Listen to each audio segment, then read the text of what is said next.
Hey, hey, hey, this is Jennifer Allwood, and this is the Jennifer Allwood Show, where we talk about creating a beautiful home and building a creative business.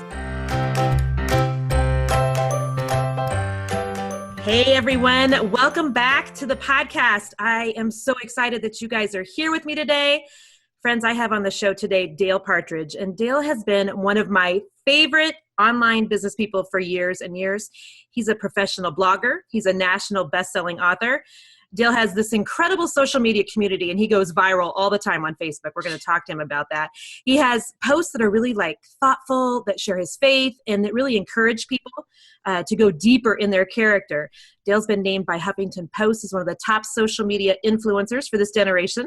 And he believes that success at work without success at home is not success at all. And that's totally why I follow him right there. That sums it up in one sentence. Inc. magazine named Dale's podcast, The Startup Camp, as one of the top 10 business podcasts of the year. And he is on my podcast today. And I'm so excited. Dale, welcome.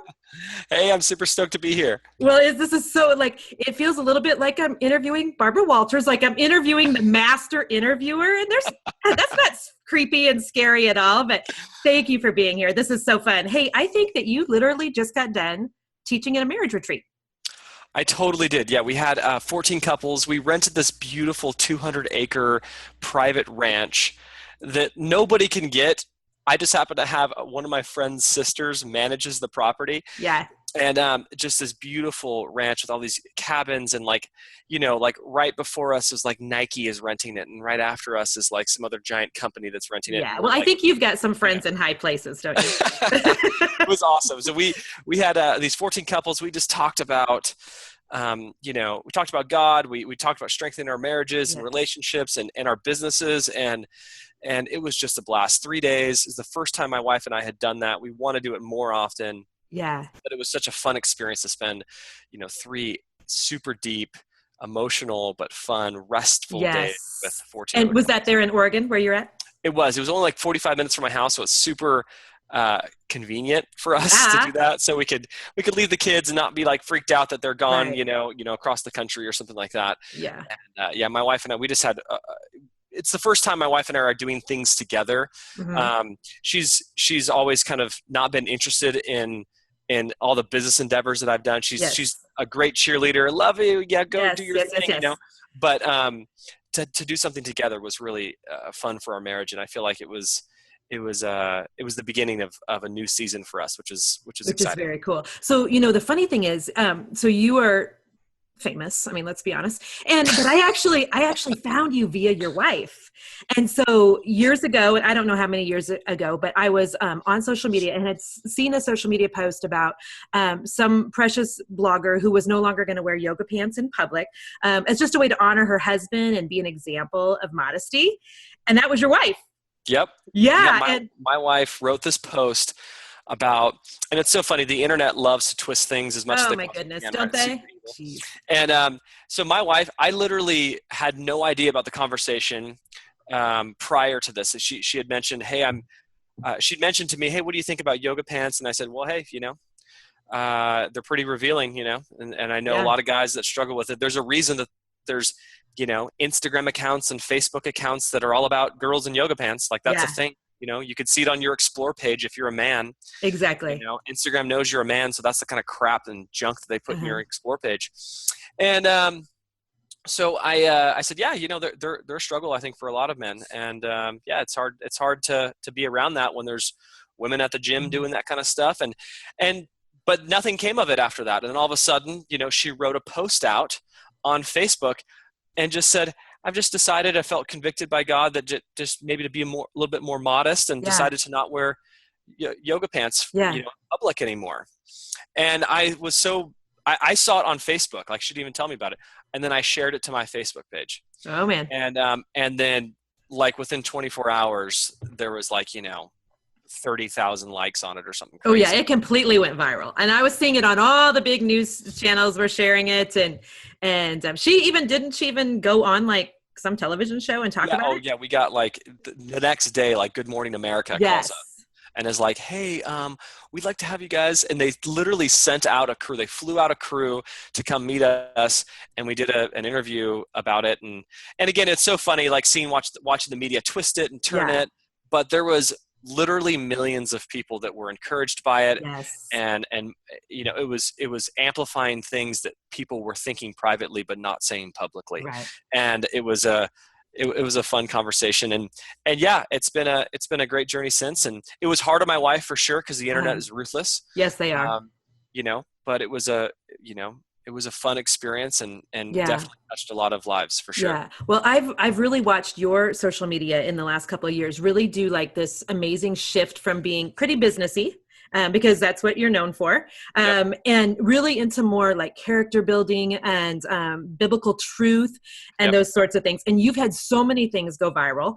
And I know too that you've taken some heat on some of your posts. So how do you guys balance that? Like, do you just choose, we're just going to not look at Facebook tonight while people are, maybe going sideways on things? Or how does that look like in your home? What's it look like? Yeah. So, I mean, for us, like, we've had a variety of posts that have gone viral. Mm-hmm.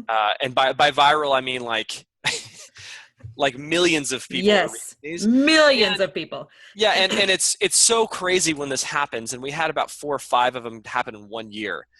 And there's just a bit of heat that comes out, and people are yelling at you and cussing at you and calling you names. And I've literally had people send me like letters about how much they hate me, and like death threats. We've had to call the police before. And so there's just a few lessons we've learned, is that one, we never respond to people that are haters. Yeah. What I'll actually do, I'll actually respond to the person above them and the person below them, just to make it very known. Oh, that's amazing. They're not getting the response. You have like a sandwich going there. I love that. Like a hater sandwich. Yeah, because if you give them anything, they're going to take everything. Yeah. That's what haters do. They're like great white sharks, mm-hmm. and their targets, like, whatever content is, it's like chum. It's like shark food. And the more chum you throw at them, the more worked up they get. And, stop throwing the chum, and there's no reason to stay, right? Yeah, exactly. The other thing we learned is that, we can't control what happens to us, but we can control what happens in us. Mm-hmm. And so we just learned that, like, you got to toughen up your skin for sure. Yeah. But we sat back and we go, okay, we can just because someone says something to us doesn't mean it's true. Yeah. And the internet is the Wild West, right? There's no nice police, right? Or honorable algorithms protecting our emotions from the attack of others, right? Facebook actually is built to amplify the hate. Mm-hmm. Like if there's a controversial argument, that comment goes up to the top. To the top of the feed. Absolutely.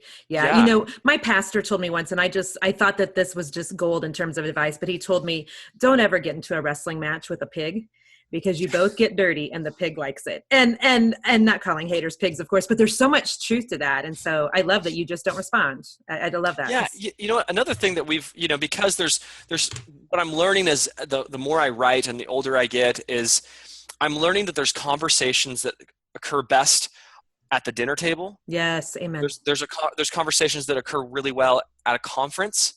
And then there's conversations that are meant for the internet. And when you mix the 3 up, you really get yourself in trouble. Yeah. And so if you want to have a dinner table conversation on the internet, you're going to really screw your Facebook page up or whatever. People are going to get very serious, right? Because you can't see the emotion and you can't know the person. And so really kind of, figuring out what conversation fits where, but not being afraid to have deep, important conversations in the public square, because it's easy to let fear dictate our choices of what we will and will not talk about. Yeah. And I definitely try to push the limits on that and talk about, again, what I said earlier, talk about what people are thinking privately, but afraid to say publicly. And generally that's what kind of amplifies. We go, oh yes, it's exactly how I'm feeling. Yes. And nobody said that. Yes. Or you put words to my emotions, like, thank you, and that's kind of what I've learned from what goes big and what doesn't, and what's helpful and useful to people and what's not. That's awesome. So originally, I found Veronica, and then I found you, and then I started listening to your podcast, and, was originally listening to you for business. And I just think you have so much business wisdom in you. How old are you? Can I ask that? I am 32. Okay. All right. And your companies in recent years have made over $30 million. Did I get that stat right? Yeah, that's about right. I mean, obviously I don't want to attribute all that to me, but Right. we've had, 50 employees at one company for a season. Yeah. We had several other companies, and this is just that, like, we had one big company, Sevenly, that was starting to do, Yes. when I was there in 2011, 12, part of 13, that we were doing, 7 million a year. And Yeah. so that was a crazy experience to get a chance to want to run that many people and be responsible for that kind of money. Yeah. It was, it was the first time in my life that I learned that businesses can grow faster than people can. Oh, that's deep. And, That's and good. I was like, there wasn't enough leadership books or mentor sessions that I could read to catch up Yeah. with the required knowledge and wisdom to run that business. It was really, really hard to be like understanding macroeconomics and finance in such a way that, an investment and ROIs and manufacturing supply chains, and like, going from never having to do that to having to do that within a year. Right. And then my payroll was like, like 250 grand every month. There's no pressure there. And I'm thinking, like, I got to make ends meet, and so it was a moment that I just go, wow, this is why, people sometimes replace themselves with older CEOs that have had more experience. And so that became that moment where Facebook had changed some algorithms, and we started losing some money in the company. And hey, when you're the CEO, you don't get to look out the window, you get to look in the mirror. Right. And I got a chance to look in the mirror and take the blame. And we had to figure out how to replace me and do it with class. And it was emotional and ugly at times, but we kind of wrapped it back around with love. And, but it was brutal, man. It was what I call, taking blue water over the bow, right? It's not the white foam. Right. That stuff's easy, right? But when you take blue water over the bow, it's big business, serious matters. It was one of those blue water moments for me to go, oh my gosh, this is heavy. A lot of crying. So, and thank you for your transparency. I completely appreciate that. And so I know that you've done a TED Talk, and I know, you had Sevenly, that huge business. I know you were also the keynote speaker at Mark Zuckerberg's annual Facebook conference. And it was like, the 10th anniversary. Like, how does this happen? Like, tell me, how do you know Mark Zuckerberg? I got to know how this happens. This is such a weird thing. I literally so Mashable did this competition about who is the most social media driven company on the planet. Okay. Well, and it was we did this huge competition, our company at the time, this is in 2012, I think, and maybe 2013. And it was us and Blue Bottle Coffee, right? We were neck and neck at this competition, and we ended up winning. And that article, I guess, kind of pushed out to that kind of San Francisco area. Sure. And we talked about how much Facebook had helped us raise millions of dollars for charity. And I get a phone call, in 2013 from some lady who works at Facebook. And she's like, hey, we were at our executive meeting and we were talking about your company, and we wanted you to come out and do a keynote presentation at our 10th anniversary summit. All of our employees are flying out from all over the world, and they're all going to be here in San Francisco. And we'd like you to speak between Kevin Systrom, who's the founder of Instagram, and Mark Zuckerberg, who's going to go after you. And I'm like, and so where was your chill factor? I mean, were you just like geeking out, or were you okay?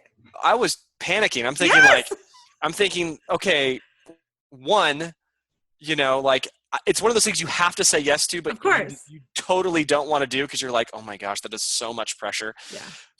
So I flew up to San Francisco that time, and I actually hired a friend of mine, his name's John Acuff, to come out and actually help me. John's going to be on my podcast in October. Yeah. So I literally hired John. I said, John, you need to come to my house and coach me on this talk. Awesome. And so he's done so much more speaking than I have. So good at that. Yeah. So good. And anyway, so we get together and he coaches me through this. I ended up going up to San Francisco. I mean, I got like an hour and a half of sleep the night before, right? I'm sure. It's like your eyes are like, like 3 a.m. I wake up, I'm walking in, and they have this like super tech stage where you're like standing behind a wall that slides up, and it was wild. Yeah. And and yeah, getting the chance to meet, Zuckerberg and all these people. It's just a fun experience. And I'm thinking, all right, God, how did you, why am I here? Orchestrate that, right? Yeah, right. Why am I here? So it was really cool. It was such a fun experience, a good memory. And so you've got all this stuff. Like, did you ever think this is where you would be? Like, what did you think when you were little? Like, what did you want to be when you grew up? I, as a little kid, for sure, I mean, I would have bet money on it as a 7-year-old that I was going to be a professional baseball player. And I played baseball and was good in terms of scouts were looking at me even at 17. And I blew my arm out when I was 18 years old. I was a left-handed pitcher. And those are hard to come by. Right? That's awesome. Yeah. And blew my arm out, and that kind of killed my dream, and had a little bit of a kind of a depression of just like, what am I intended to do? And I always had this feeling that I was going to be used for some sort of purpose. Mm-hmm.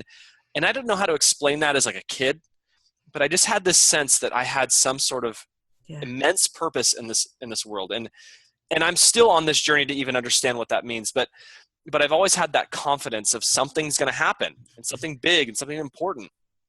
And I started starting businesses and running companies and getting this experience. And it kind of reminds me of this, if you know the story about King David, right? He gets anointed as a young boy. Mm-hmm. Maybe he's like 12 or 13, right? Yeah. And there's a big difference between God's yes and God's go.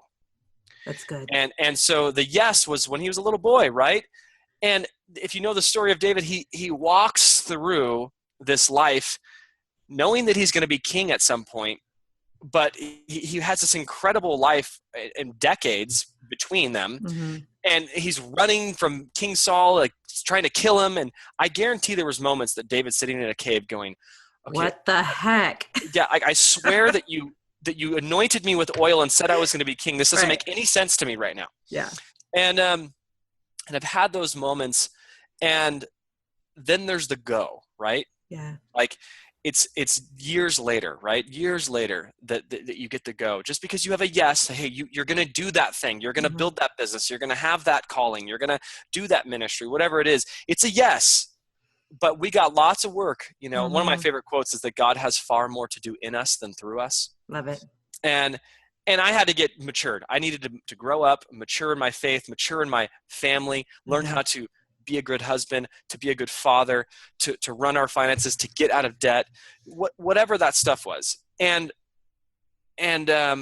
just recently, after starting these businesses, I have finally entered a season where I feel is the beginning of the go.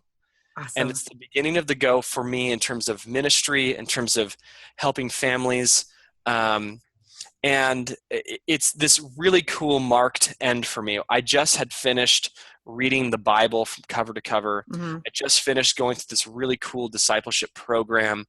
I just paid off my house. Okay, so that's amazing. That was a huge, huge marker for us. That's amazing. Yeah, we just decided, hey, should we buy a rental property or should we pay off our house? Mm-hmm. And we just said, hey, debt is a curse. And it prevents us from doing the things that we want to do. And we had a tiny mortgage anyways, but we said, we're going to pay off the house. And so we paid off the house. And so there's just a season where I felt like, okay, like this is possibly go time. And so we're walking into ministry and excited about the next season up for life. And I would have never guessed this. Yeah, no, but it's so fun to watch because I've followed you long enough that I've seen the progression, and I would agree with you that it's go time. And so I read somewhere that you told your dad once when you were little that you'd be a millionaire by the time you were 30.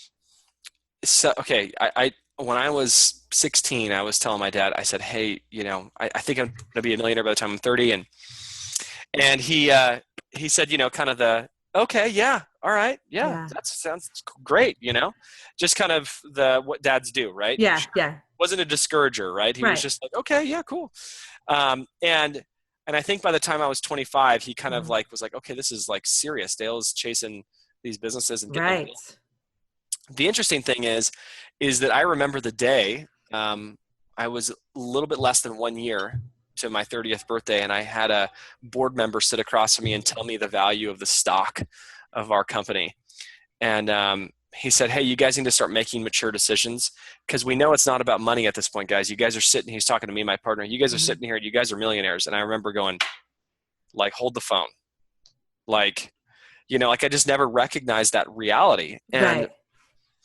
And to be honest, looking back, that was the worst part of my life. Like I was a totally emotionally bankrupt millionaire. Yeah. Like I was sitting there having exactly what I aimed to create and is the most broken version of myself I had been. And so the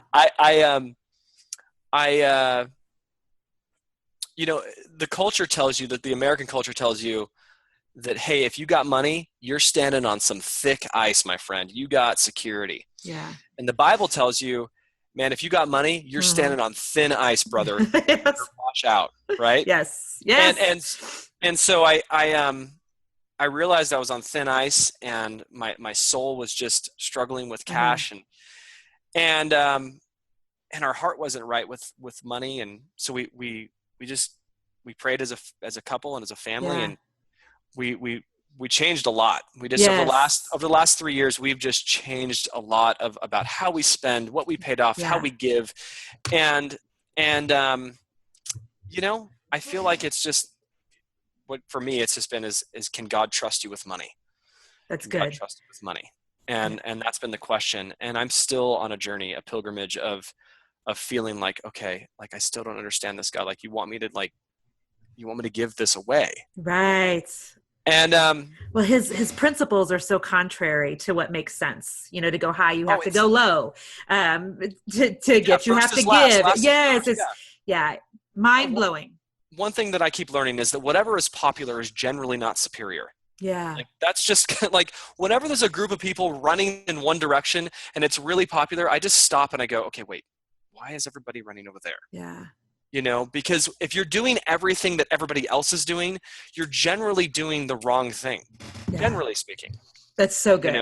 And so I'm just really hesitant, and I always caution people to say, hey, just when you ever, like if you have the exact same life as everybody else, we have a house in suburbia, we have 2 children, we have our marriage, we do if just everything's the same as everybody else, I just go, hey, just question that. Like, doesn't mean it's wrong. Mm-hmm. But just question, are you doing everything the same as everybody else? Is there something more? I love that. Better than that? And so we've always just been different. Like we want a big family. Like I know you want 8 kids. Is that right? We might even have 10 or 12. Yeah. Who knows? But like the thing is, we just want a big family. We live on a farm, we could have bought a really awesome house in town, but no, we and weren't you in Orange County? Is that where you? Yeah. Right on the beach in Orange County. And so was that an overnight decision, Dale? Did you just one day wake up and you were like, you know what, we need a change of pace and we need a change of place? Or was it something you guys kind of pondered and prayed on for a while? How did that move happen? Yeah. So, I mean, so I'll tell you a little story. There's a thing called a pain body mass, and every city has one. And it's a measurement of how much the culture around you has an influence on you as a person. And so the pain body mass is based off of pollution, sound, stimulation, light, crime. I'm writing this down as you speak, literally taking notes. Yeah, morality. Okay. All these different things that are these metrics in it. And they create a pain body mass of a city, right? So LA's pain body mass is way higher than a small town in the Midwest. Sure. Right? And it's kind of the same concept where say you sit in a cubicle and the guy next to you smokes, drinks, and talks about vulgar things, and you're there for 10 years next to him, you're going to get some of it on you. You're just going to get some of it on you. And so if you choose to live in Hollywood, you better believe that you're going to get some of that crap on you. Yeah. And if you choose to live, in New York City, you're going to get some of that crap on you. And we just realized that we were getting a bunch of crap on us from where we were living. Yeah. Orange County, we love living down there, but man, it is the Range Rover plastic surgery capital of the world, right?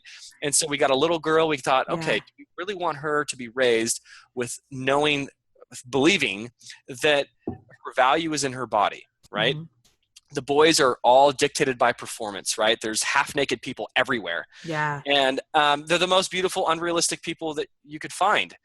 And then, so the culture was just bad for us, right? It was a safe place to live. Yes.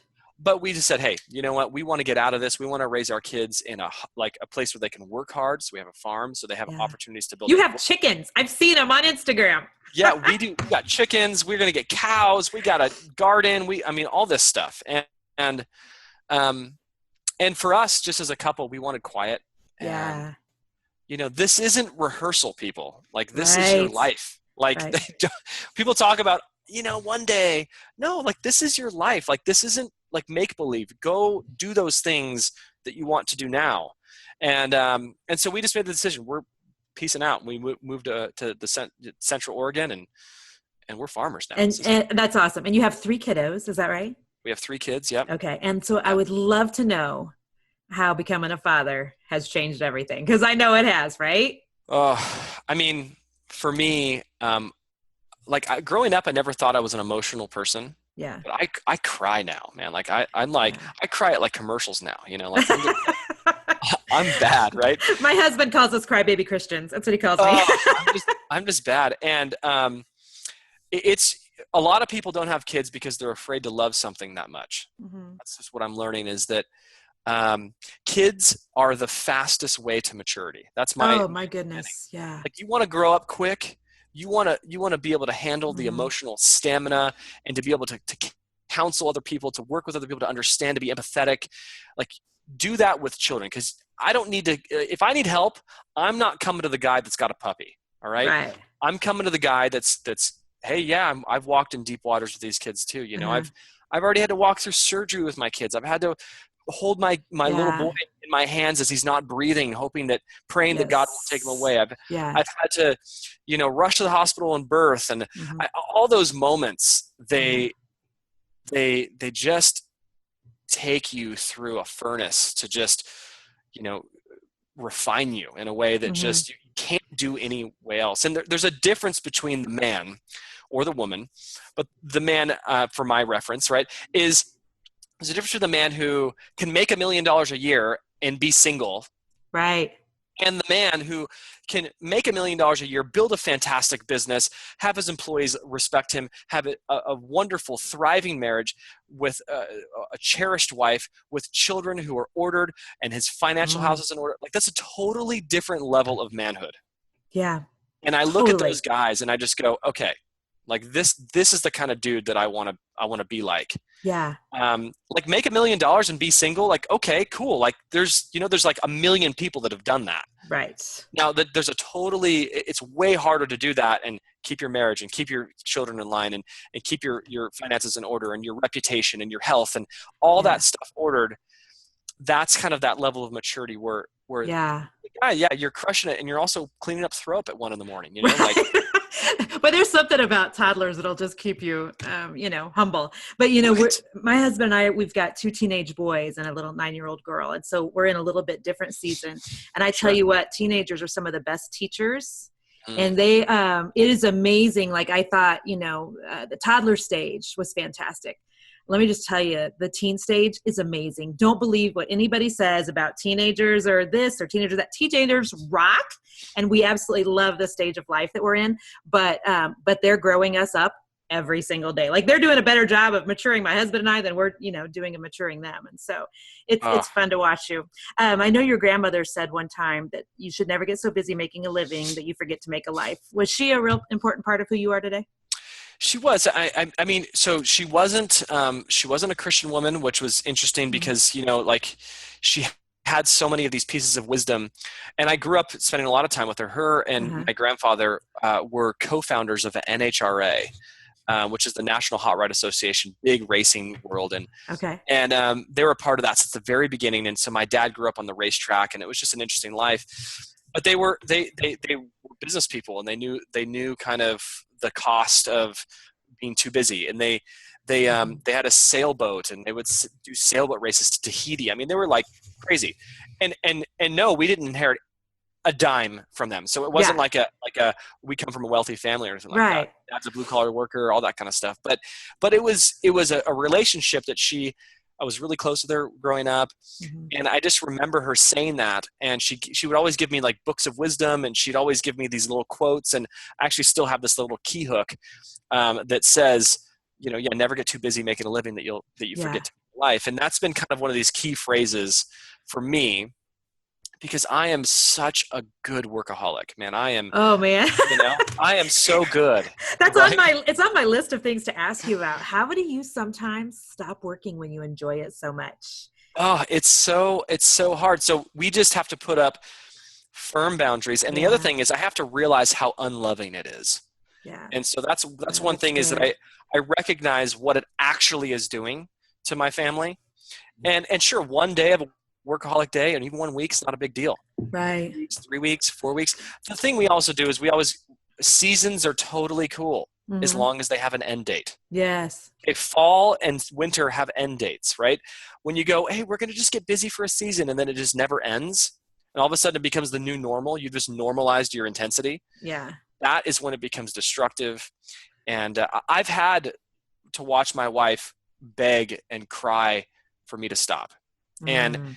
and when you see those tears enough, if you have any sort of integrity as a man, you go, okay, I'm Mhm. never going to do that to that woman again. That's And amazing. so that's the kind of perspective that we need to have. Again, it's just, we need to make sure that in the multiple choice exam, we're going to go Yeah.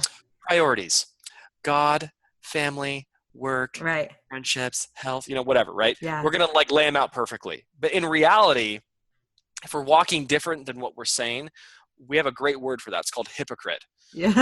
And so, Ouch. yeah, right. And so we got to figure out if we're actually walking in priority. So I've just forced myself to go, okay, if I'm actually going to say that those things are priority in my life, then I'm Yeah. actually walking that way. Yeah. And I've given permission to a lot of other families and men and people around us to call us out when they become Yeah. otherwise. Do you have some people that you lean on as mentors in your life, or mentors in your business at this point? Yeah, so there's a couple things. We are in what I would call a true biblical Christian community. We're not weird. Yeah. We're graphic designers. We're electricians. We're regular people. Uh-huh. We're not wearing long skirts and calling ourselves a Right. cult. It's Right. just a fun, strong biblical community. And yeah, we've given permission to safe people Yeah. to call us out in accountability. And there's a big difference, people, between being mentored and being discipled. And so I know if you're not a Christian, you might not care about this, but I'll tell you the difference for those of you guys that do walk for faith. But I've been mentored by some of the greatest leaders around. I've had a chance to be mentored by Dr. John Townsend, who wrote Boundaries. And I have the book upstairs. Yeah, and he mentored me for a whole year. And I mean, huge change. But in terms of moving the needle in comparison to discipleship, it didn't even touch it. And so the last 3 years, I've got a chance to be discipled, like spiritually fathered by an older man who's like decades ahead of me in maturity. Yeah. And whether that's business, relationships, marriage, children, faith, whatever it is, man, we've had some hard, embarrassing, awkward, humiliating conversations. And it has been the number one growth. And also his wife is doing the same for my wife. And it's just been what a gift. I wish everybody could have that. Yeah. I'm sitting here thinking, what a gift. Because sometimes you feel a little bit like the Dolly Parton song, like The Island in the Stream. Yep. Yeah. Totally. And everybody's got a mentor these days. I mean, not everybody. Yeah. Many people have mentors, but not many people have people who are discipling them. And that's just my encouragement, is to find that. Yeah. Clarify what that actually means. And I'm talking like I spend 15 hours a week with him.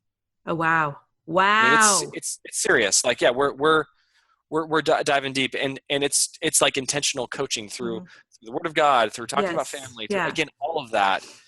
And it makes me really excited to do that for younger men as I grow older. Yeah. That's what I was going to say, is then your hope and intention is that you will disciple those coming along behind you. Total Titus 2 things. Absolutely. I love it. So we're looking forward to that. I love it. So I've read that you've read over 250 marketing books.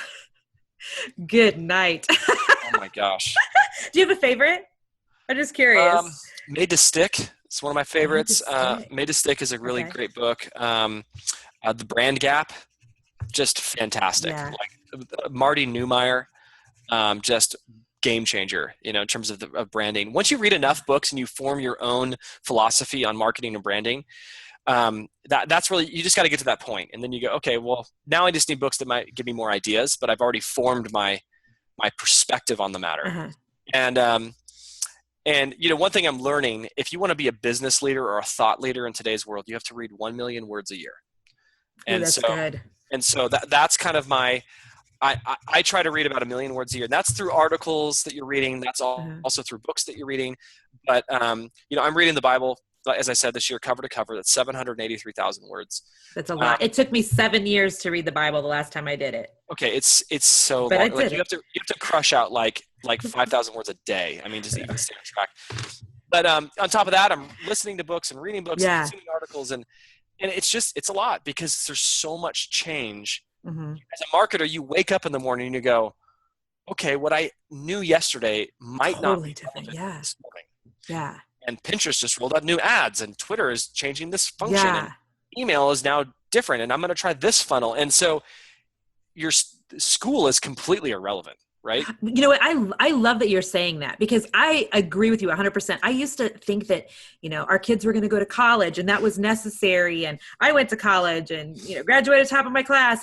And that is like null and void in my opinion anymore. I mean, the only way, like I was thinking about it, like you can go to school for like philosophies and things that are evergreen that you're like, to be a doctor. There's a doctor, there's things that you need like serious foundational truth around, but like tactics, anything that's really tactical changes so quick. Yeah. That it's difficult to have any value in that, because by the time you've read the book, it's irrelevant. Right. I've read your book. People Over Profit. Awesome. Yeah. And you and Veronica have out new books. We do. Yeah. Find Your Calling. We have his and hers version, and Launch Your Dream just came out, which is just a 30-day plan for people to turn their passion into their profession. And then I have a new book, which is going to be like my first faith-based book. Awesome. It's called Saved from Success. And the subtitle is How God Can Free You from Culture's Distortion of Family, Work, and the Good Life. Oh, that's good. And so it's a short book. It's only 17,000 words. Okay. You can read it in like an hour and a half. Okay, that's amazing. When's it come out? So it comes out in May, I believe. We're still trying to figure out the date, but I'm super excited. Nobody likes a long book, right? Who likes long books? Well, and I'm all about Audible. I mean, I'm ahead of you in age. So at 46, like I can't read like I used to in my 30s because literally I fall asleep. Isn't that ridiculous? Yeah. No, I totally get it. So I'm all about the Audible app so I can listen while I'm going about doing things. But hey, I loved it that you just brought up Pinterest a few minutes ago. Funny little side note. I use your Pinterest account as an example in my business training all the time. You would have like, literally, I'm like, this is a man who's got almost 1 million followers. Don't you have like 750 or 800,000 followers on Pinterest? I do. Yeah. How does that happen? It's funny. I started the Pinterest game real early when Pinterest first started. And I was pinning a ton because I'm creative. Or I'm like naturally a creative director. Actually, I love design. I'm a designer by trade, and I'm sitting there just like so stoked about the tool of Pinterest when it came out. I'm like, yes, I had all these like folders on my computer of all this, inspiration. Yeah. And so I started just like piling it into Pinterest, and then Pinterest when you signed up for Pinterest, it put suggested accounts to follow in the beginning. And so it said, hey, why don't you follow these influencers? And so when I'd fall into that algorithm, I'd get like 50,000 followers in 2 weeks. And then that's crazy. And then all of a sudden I had like a few 100,000, and then it just kept going all the way up, and it's kind of stayed around 700 to 800,000 for the last few years. But it's crazy. Well, so your Pinterest account is beautiful. Like it's awesome. Fantastic to look at. And I love that you said too, that you're a designer, because I know you sell like prints for like your office. And my favorites, I think it says like whiskey, campfire, and Jesus. Right next to me. Yeah, it says whiskey, campfire, and Jesus Christ. Love it. That's kind of my jam. I'm the guy I go out a few nights a week to our campfire outside our house. Yeah. And I'll just have 1 ounce of a really nice whiskey. And I'll sit out there by the campfire by myself at night, and I'll just pray. And I just go like, this is a print, right? Like we need to turn this into awesome. like a man being right here, you know?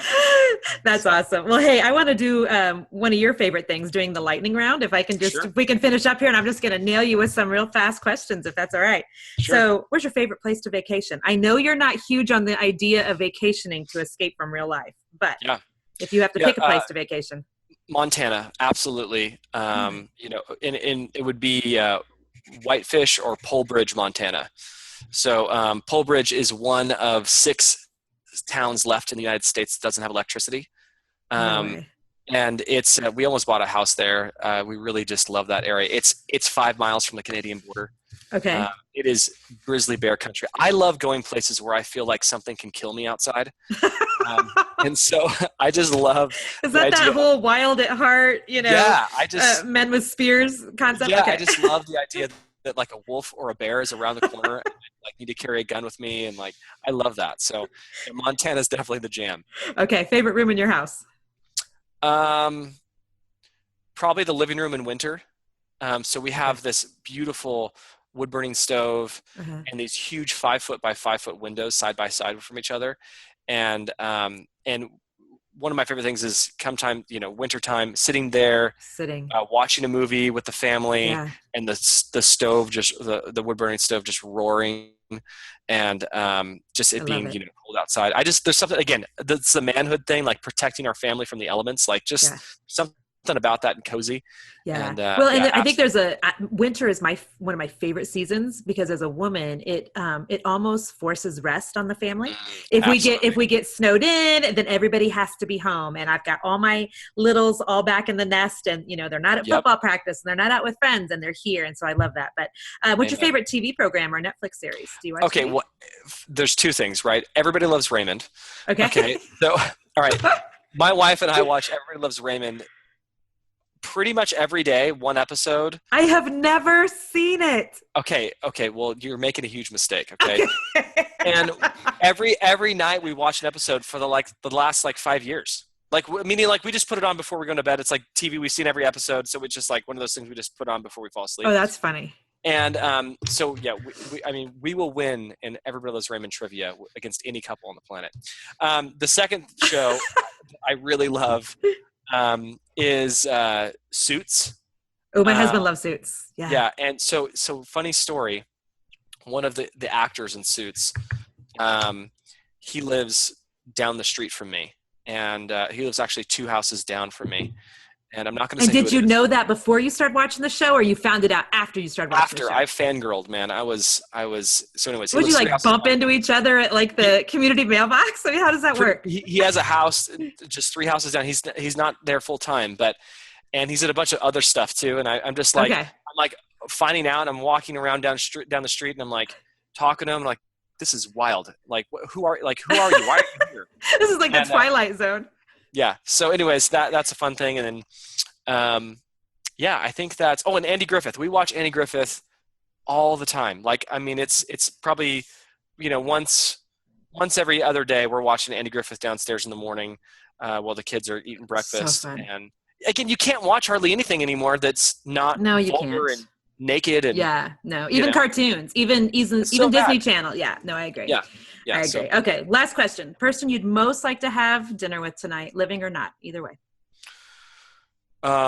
John Adams. Okay. And so John Adams, the 2nd president of the United States, not many people know this about him, but he is the most important person in the foundation of our country. David McCullough wrote a fantastic book about his life and his story, him and his wife, Abigail. And so if you want to know who had the idea of the Declaration of Independence, it was John Adams. He asked Thomas Jefferson to write it because he wasn't as good as a writer. If you want to know why we had George Washington as the first president of the United States, it's John Adams, because he asked him if he would be interested in having that role. He was the only founder of the 4 founders that didn't have slaves. And he's the only one that's not talked about in public school. It's so freaking weird. Interesting. And another thing that's fascinating about these men John Adams is a godly man who knew what was happening in the creation of the United States. It was the protection of Israel. Like that is the big brother of Israel. And that's how he always viewed it. And he recognized the moments in the creation of the country. And he was so honorable that he wouldn't even ride his horse on the Sabbath. Like he would just rest and read. Like he was totally a godly man. Anyways, Thomas Jefferson and John Adams, right? Yeah. Good friends. Well, they're young men, become frenemies for a few years, and they don't talk for a few years. And all of a sudden, Jefferson writes him a letter in their older age, after Jefferson has already ended his presidency as the third president, and congratulating John that his son, John Quincy Adams, had become president. Okay. And he wrote him a letter. And John Adams gets this letter, and it breaks the silence for so many years. And they start writing back and forth from Braintree, Massachusetts, all the way from his town in, I think, South Carolina, and or Virginia. Anyways, and they start talking back and forth. And little do they know that they end up both dying on the same day. They didn't know. Okay. Both these men both died on the same day, within a few hours of each other, on the 50th anniversary, on 4th of July, of the signing of the Declaration of Independence. No way.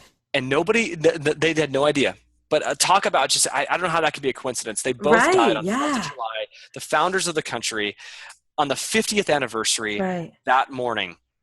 And I just think that's just so incredible. You just see that, like, that just, there's no way that could be a coincidence. And it's a supernatural moment.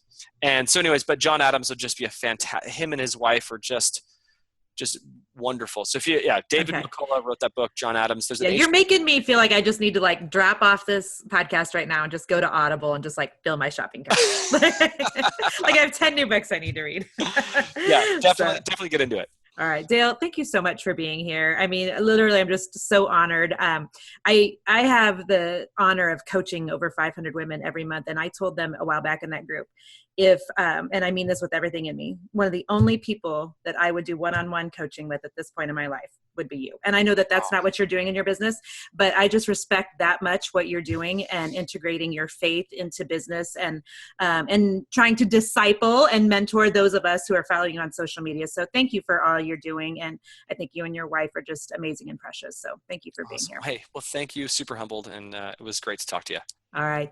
Well, thank you guys for listening to another one of my podcasts. As always, you can drop us an email to podcast@themagicbrushinc.com. Make sure you go and check out all of Dale Partridge's social medias. You can find him at startupcamp.com. Is that right, Dale? Can we find you there? Absolutely. And then is dalepartridge.com as well? I have a new blog that's going to be starting called unlearnchurch.com, and that's going to be launching in about a month. Ooh, can you give us any little hints of what that's going to be about? It's going to be about the millions of people that are leaving the church on a search for Jesus, and how the institutional church is kind of letting people down a bit. And we're seeing lots of young couples that are going, man, we just stopped going to church. We love God, but we just stopped going to church. And so we're just going to be talking on a big conversation about church and what does the Bible say, and how do we get back into those communities that we're all homesick for. And so unlearnchurch.com. Unlearnchurch.com. I can't wait for it. Perfect. That's perfect for this day and age. So thank you. Amen. Awesome. All right. Thank you. Bless you. Take care.